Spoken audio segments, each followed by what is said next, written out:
المعاصي ومن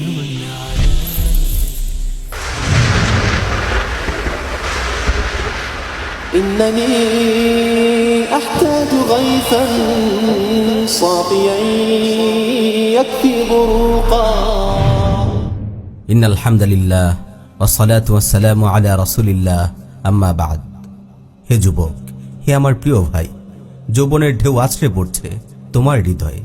তীব্র তাড়না তোমাকে অস্থির করে তুলেছে। চারদিকের ফিতনায় ভরা পরিবেশ হাতছানি দিয়ে ডাকছে তোমায়। তোমার যৌবনের পবিত্রতা বিনষ্ট হওয়ার সব উপকরণ তোমার চোখের সামনে ঘুরপাক খাচ্ছে। প্রিয় ভাই, সতর্ক হও, যৌবনের হেফাজত করো।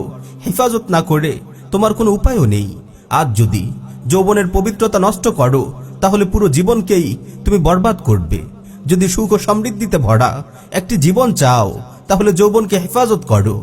হে মুসলিম তরুণ, যৌবনের হেফাজতের জন্য বিয়ের কোনো বিকল্প নেই। এই জাহিলি সমাজ বিয়েকে কঠিন করে দিয়েছে আর বেবিচারকে করেছে সহজ। তবুও তুমি হাল ছাড়বে না। তুমি কঠিন ভাবে নিজেকে হেফাজত করবে। তুমি নিজের চোখকে হেফাজত করবে, নিজের চিন্তা ও কল্পনাকে হেফাজত করবে। যৌবনের উত্তাল দিনগুলোতে নিজেকে দিনী কাজে ব্যস্ত রাখবে, আল্লাহর কাছে সাহায্য চাইবে। নিজের যৌবন হেফাজতের জন্য বেশি বেশি করে দোয়া করবে।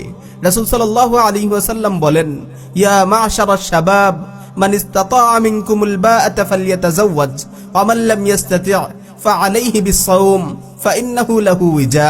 হে যুব সমাজ, তোমাদের মধ্যে যে বিয়ের সামর্থ্য রাখে সে যেন বিয়ে করে নেয়, আর যার সামর্থ্য নেই সে যেন রোজা রাখে, কেননা রোজা যৌন তাড়না দমন করে। মুরব্বীদেরকে তোমার প্রয়োজনের কথা কৌশলে জানাও।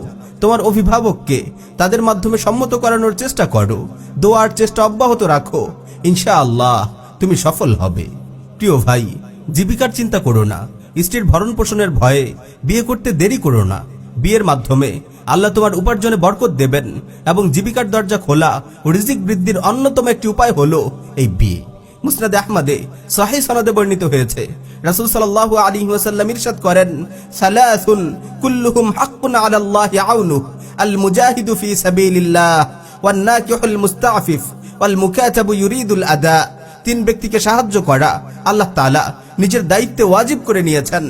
এক, যে মুজাহিদ আল্লাহর রাস্তায় যুদ্ধ করে। দুই, যে হারাম থেকে বাঁচার জন্য বিয়ে করে। তিন, যে আবদে মুকাতাব তার চুক্তি পূর্ণ করার নিয়ত রাখে। প্রিয় ভাই, যদি নিজেকে পবিত্র রাখার জন্য সংগ্রাম করো তাহলে আল্লাহর সাহায্য তোমাকে কখনো নিরাশ করবে না। গুনাহ থেকে বাঁচার এই সংগ্রাম, শয়তানকে হারানোর এই যুদ্ধে যদি তুমি হাল ছেড়ে না দাও তবে আল্লাহ তোমাকে পবিত্র যৌবন দান করবেন, সুখময় দাম্পত্য জীবন দান করবেন এবং সমৃদ্ধ ভবিষ্যৎ দান করবেন। আর আখিরাতে সেই অকল্পনীয় পুরস্কারের কথা তো আর বলে শেষ করা যাবে না। আল্লাহর কাছে দোয়া করি তিনি যেন মুসলিম যুব সমাজকে হেফাজত করেন, জাহিলি এই সমাজ ব্যবস্থার পরিবর্তন ঘটানোর তৌফিক দেন, বিয়েকে সহজ করে দেন। আমিন ইয়া রাব্বাল আলামিন।